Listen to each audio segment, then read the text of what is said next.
qaar ka mid ah cuqaasha iyo odayaasha ku dhaqan gobolkani Gabiley ayaa si adag uga hadlay dhibaatada oday waayeel ah oo ka mid ahaan jiray shaqaalaha bangiga Gabiley oo nabar jabniin ahi ku dhacay isla markaana laga jaray gunnadii uu ka qaadan jiray bangiga Gabiley iyagoo xukuumadana ugu baaqay inay wax ka qabato dhibaatada haysata odaygani waayeelka ah ayaa odayga waayeelka ah oo ka hadlaya dhibaatada haysata waxa uu yiri magacayga Maxamed Muuse Ibrahim Balayna أنا محمد موسى waxaan ka tirsanahay shaqaalaha banka yaan ka tirsanahay laanta Gabileyna waan ku qoran ka tirsanahay marka waxa weeye nabarkaasi wuxuu ugu dhacay maamulahaygu wuxuu ahaa halkan nabarkii ugu dhacay waxa ila joogayeen Maxamed Aadan nin oo jirkiisa haysan jiray halkan Maxamed Aadan baa ila joogay nabarka markii ugu dhacay shaqaalaha banku la wadaagayeen markaas Maxamed Aadan ma jiro wuxuu igu yiri amra banku dariyaa amra bidiro wuxuu amray wax u qabana qaybta shaqaalaha weeyaan intu waan u tagay amra waxa igu tiri banku waxba uma diray qalka dhaxtarka soo cadeeyay kaal soo cadeeyay markaan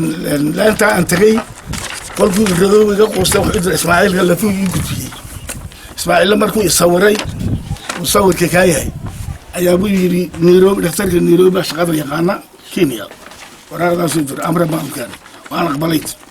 waaga aqbashay واسكتي بري ما صار بيت هذا قانوني أيقول نيكي دس بينكم كتير باشي أنا كوبيان نيكي بكون سبي ويحاول مرحوم كل نتايو سلان حسن يرعى غزة وذكي يوم رجع صار يسقط صوت ماشي ده لقتي ويحاول على صوت صار يا ربي يورد برجع صار واحد محوق عادي كذا إنه حبنا أنا هيسر يو ويكي دي يوم مرة بس يبدو يبغى يكون مرة است سلام برجع صار واحد مودر هنا ده وصل بقول $1 بنا هنا بري ما صار منه كان اسمه بوتي سأل $100 من عثمان هنا بيقول أما جوتها كتر أما إثيوبيا ده ترى مركز أنت عايز تحت $100 جوتها كتر ليه بلود باليباني ولا قوستي ده ترى مركز سال ولا قوست مركز ماليزيا دخلت ده يقرأ ماليزيا قبل مركز ماليزيا بس الوقت يدي قشي ده ترى بري سوق السي مركز واقع سوق كده نوقف سيران كوسان وانا مد قلت له حلي شرعي لانتنا شرعي هسوفلس بري آخر شيء هلقا يقول بحي الحق لها اللي يقبحيه شرعي يقولون قوليه بانك يقولون قوليه شغالات دولنا اللي هو قوليه وحجريه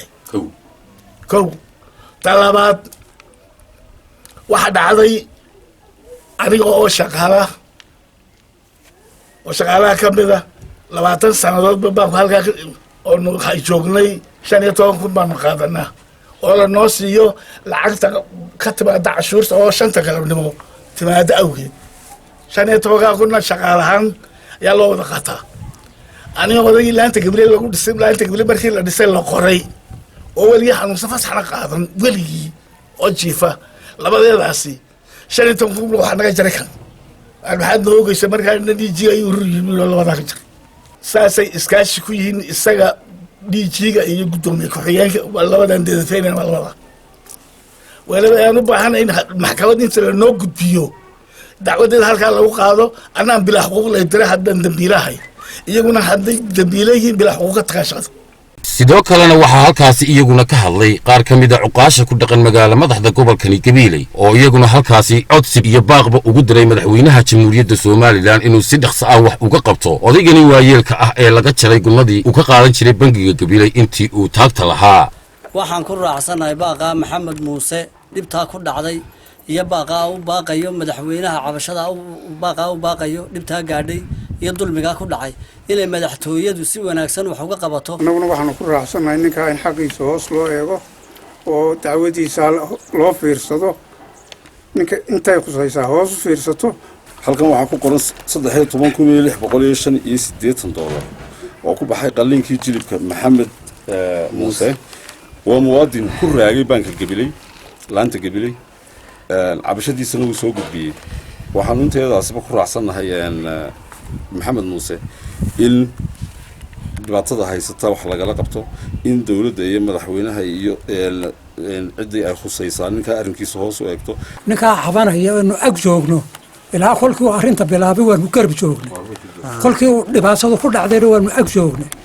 أبصلا وعبنا يعني وحقيقة ويا وحنا جعلنا عدة خصيصة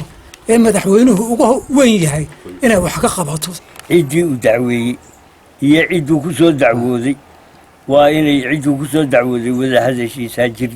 محمد موسى كراني أني مكة كسو دعوي إن لو إذا هذا الشيء arrintani ayaa iyadu ku soo beegmaysa xilli gudoomiyihii cusbaa ee bangiga dhexe uu la wareegay shaqadii bangiga dhexe waxaana ay dadweynaha reer Gabiley ka filayaan gudoomiyaha cusub ee bangiga dhexe inuu si dhaqso ah wax uga qaban doono odaygani waayeelka ah ee ay ku habsatay dhibaatada aanu qaadi karin waa Cilmi Maxamed Jaamac fogaan aragga xorta Star TV magaalada Gabiley